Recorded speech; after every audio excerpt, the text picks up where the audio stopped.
And the owner, it is owner operated. So the owner will actually live on site for a while. And like he said before to me about something, I had a little concern about something when we were trying to decide if she was going to live there or not. And he said, listen, I live here. I'm the owner. The buck stops with me. So it's not a corporation. You know how to find me. You know where I live.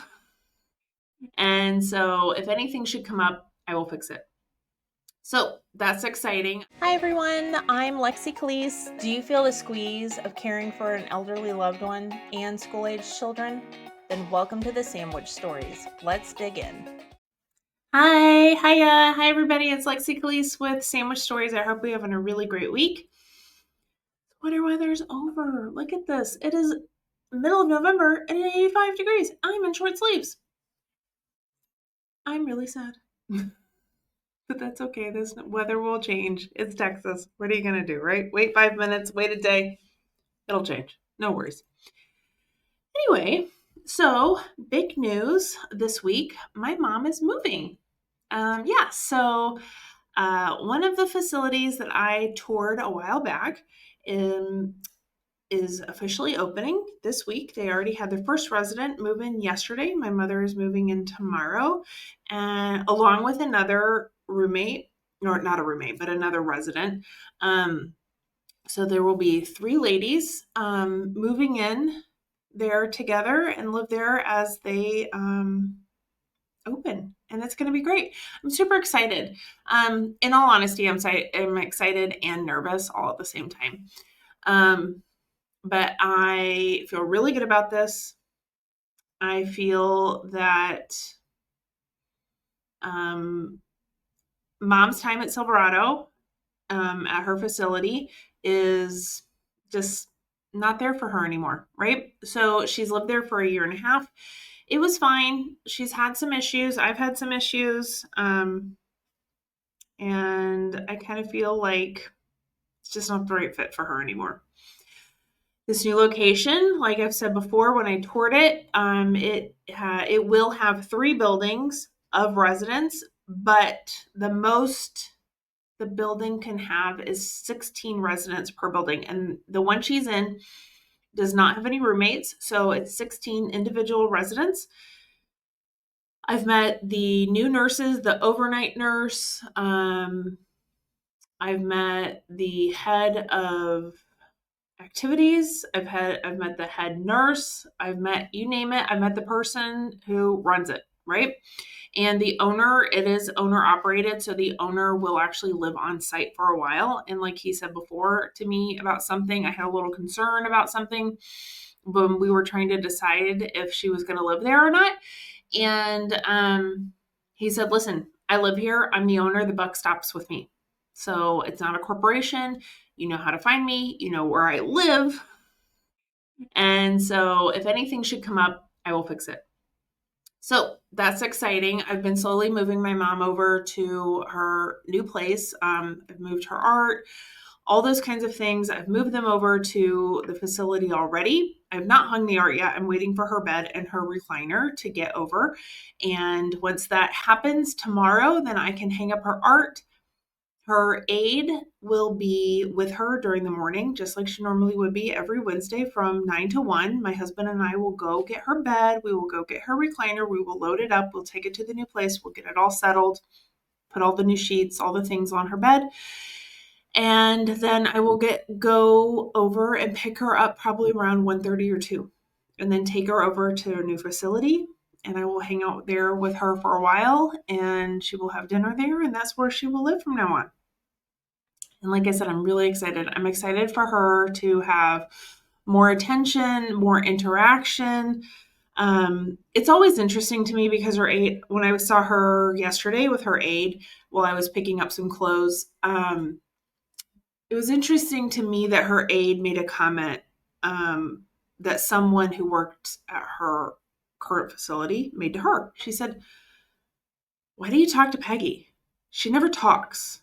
And she's like, "Well, she might not talk to you, but she talks to me. And she talks to me a lot." And Mom was on her game yesterday. She had a tough night. She did not sleep well, but she was having a really good day and was interacting a lot. And I really feel that that is the result of having her aide talk to her and interact with her and treat her like a human. And I really feel that the people where she's going to be living will do the same thing. And we're trying to get those neurons firing again, get her talking, get her just kind of being the old Peg, the way she was when she first moved into her facility. I also saw on Sunday, I went to go see my mom, and I saw the pastor who comes and does church service there. And he was really nice. And he said, "Well, I'll see you next week, Peggy." And I said, "Well, Peg's moving out on Wednesday." So he said, "Oh, well, it was really nice to know you and get to know you." And so then he left, and I thought he had left. And then he went to go see another resident, I think, in one of the other buildings. And then as I was leaving, he was leaving.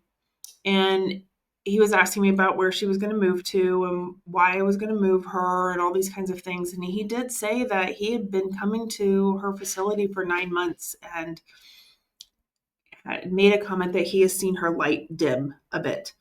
And so that made me feel really sad that um, we had to wait this long to find a new place for her that was the right fit. I really do feel that had we moved her before to another location, it probably would have been the same situation because a lot of these places are corporate owned.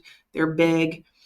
The pastor who I was talking to on Sundays goes to another location earlier in the morning.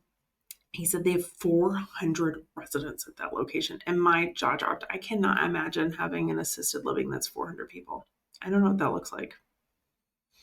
I know they exist. I've never toured one. I would be a little nervous. I have toured a location that was pretty big. It had probably 200 residents. That seemed really big. So that was 2 stories. I can't imagine what 4 stories or 400 residents look like. So that was amazing to me.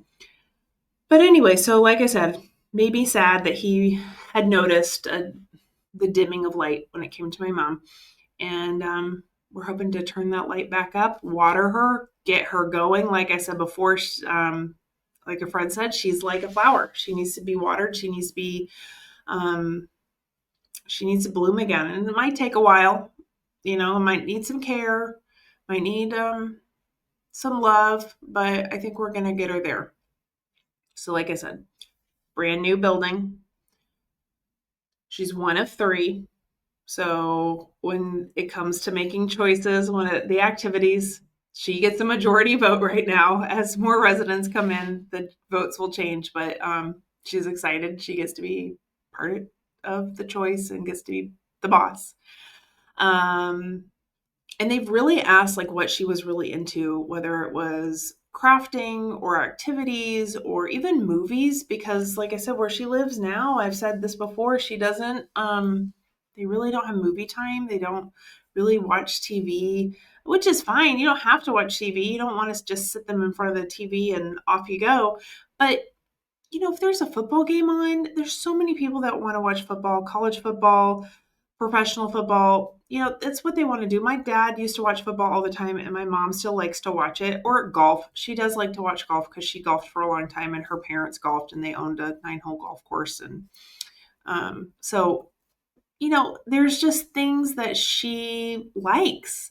And I told him, I was like, she does love a musical. So if it's movie night and you put on, I don't know, Hello Dolly or South Pacific or any of the movies that were like that, she will enjoy them. She will love them. She loves the music. She will probably sing along. Oh, My Fair Lady.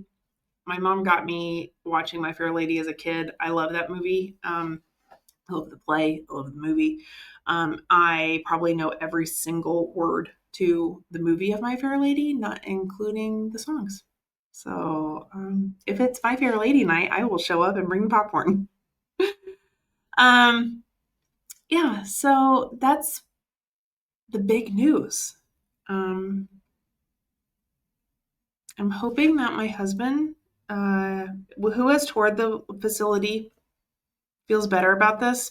It does break my heart that whenever he sees my mom, not sees my mom, but goes into the facility where she is now, depending on what building she is in,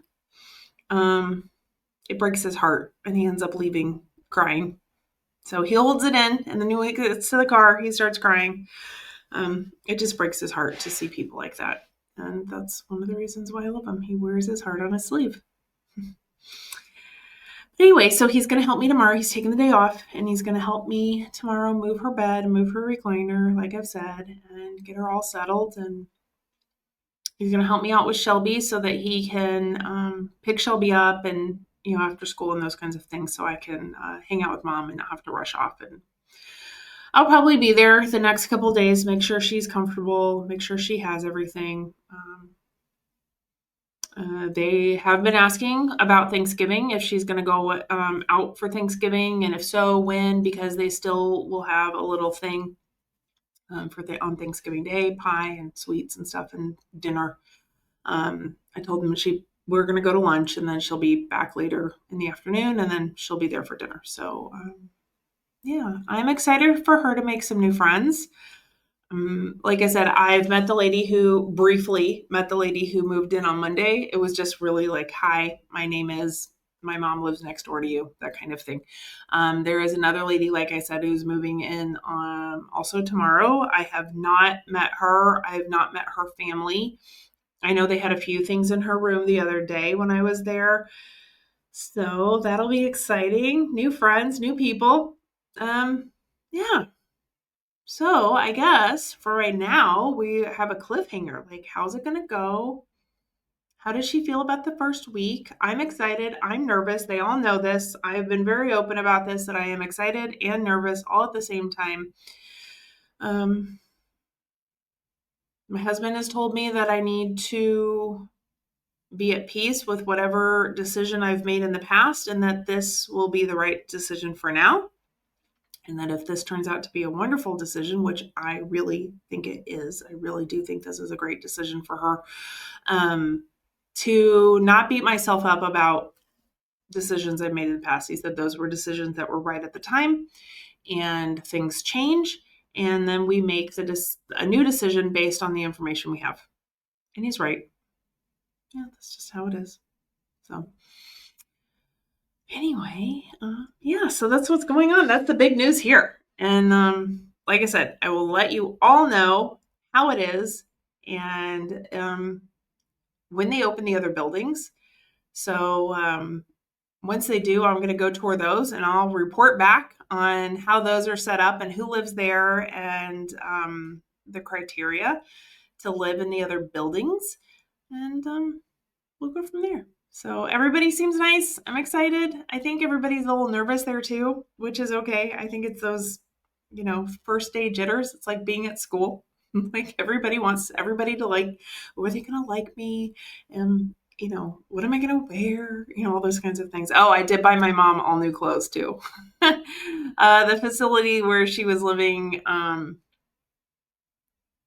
does group laundry, and so they just throw everybody's clothes in all together regardless of what they are, and they've kind of gotten beat up.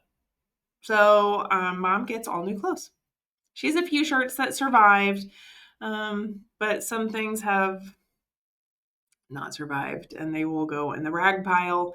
And yeah, so she gets a whole new wardrobe too. She's excited about that. So yeah, I'm excited to see her in her new shirts and her new pants, and how comfortable and beautiful they will be. And this location does laundry individually. So hopefully they will last longer than they did when she was at her old location. And it has been hard too to say goodbye to certain people where she is. Today's her last sleep. So I saw a few people that, and I was saying goodbye to them. They said, what? Why? I didn't know Peggy was leaving. So some people where she lives know that she's leaving and others don't. So I got to say goodbye to a few of those people, because I don't know if I will see them tomorrow or Thursday when I come and pick up the last of her things, whether they were in the laundry or her TV off the wall, that kind of stuff. And so it was nice to say goodbye to them and tell them thank you and how wonderful they are, and that I really appreciated the care and that they gave my mom. They were some of the good ones. So I wish I could take some of them with me. I have been asked by the new facility if any of them I think would like to come along and be hired, but I said that's none of my business. And that if they did ask, I would tell them where she is. And if they're wanting to an interview, then they will know how to find them. So that is my offer. So I said I will not hide the fact where Peggy is. And like I said, if they are dissatisfied as to where they are working at the moment and they would like to check out where mom is, I'm more than happy to pass on phone numbers and names as to who they should ask and where they are. So, yeah. So, with that said, fingers crossed tomorrow goes well. Yeah. So, anyway, uh, song of the day, song of the week, song of the week. Um, Turns out Mavis Staple, who I have last year used a Mavis Staple song, Worthy. It's one of my favorites. Like I've said in the past, I think every child should hear it every single day. It should be stuck in their head that they are worthy and they're worthy of everything. And she has a song from the past. She put it out in 2015, but she wrote it originally with her dad in 1999 and didn't finish it. Didn't publish the song until later, and she had to do it posthumously because her dad had passed away. His name was Pop Staples. And like I said, she has been around for a very long time. I love Mavis Staples. She is one of our national treasures. So if you don't know who she is, go look her up. Go listen to her decades and decades and decades of songs. You will love her. I think she's great. Like I said, I think she's in her 80s. I don't have her exact age, but she's great. And like I said, she's out with new music. She's not stopping. She's still going. But this song, like I said, is an older song of hers. I love it. I was thinking about songs and what to look at. And like I said, she has a new album out. So I was going back to some of her old songs that I love so much. And it reminded me that she has a song called Friendship. Like I said, she wrote this with her dad. She produced it and published it, like I said, back in like 2015 with, oh shoot, what is his name? She produced it with, oh yeah, Jeff Tweedy of Wilco, who I also love. Oh my gosh, I love Wilco. I think they're great. So Jeff Tweedy produced this with her and put it out after her dad had passed. But it's really just that song and ode to lifetime of supportive bonds uh, that get you through hard times due to friendship, but with friendship. So it's those friendships you have that are lifelong and they help you through all the good times and the bad, but especially the bad times and those bonds you have with those people. And I think some of us are always going through that, but it's always good to have that person that you can lean on and cry with and will always be there for you. Like I've said, they're the people that put on the boots. You call them, they'll put their boots on and they will be there within 10 minutes. And they're like, does not matter what kind of situation you're in, they will be there for you. And these are the friends, this is the friendships. These are the friendships that these are the friendships that last a lifetime. Yeah. So Mavis Staples, Friendship. She also did a collaboration this one time with this song with Nora Jones. Nora Jones had a podcast. I don't remember if Nora still has her podcast, but Mavis Staples was on Nora's podcast and they did this song together also. So check out that version also. That's a good one too. So like I said, Friendship, Mavis Staples, check her out if you haven't. If you have, but you didn't know she has a new album, go get it. It's great, just like everything else she does. And I hope you all have a great week and wish me luck with my mom. Okay? I love you guys. Bye. Thank you so much for listening to Sandwich Stories. I really hope you learned some new things and enjoyed it. If you did, tell a friend, tell your mom, tell your sister, tell your dad, tell everybody you know to also listen. Maybe they'll learn some new things, how to help each other out, and find us at Sandwich Stories Podcast. Thanks so much.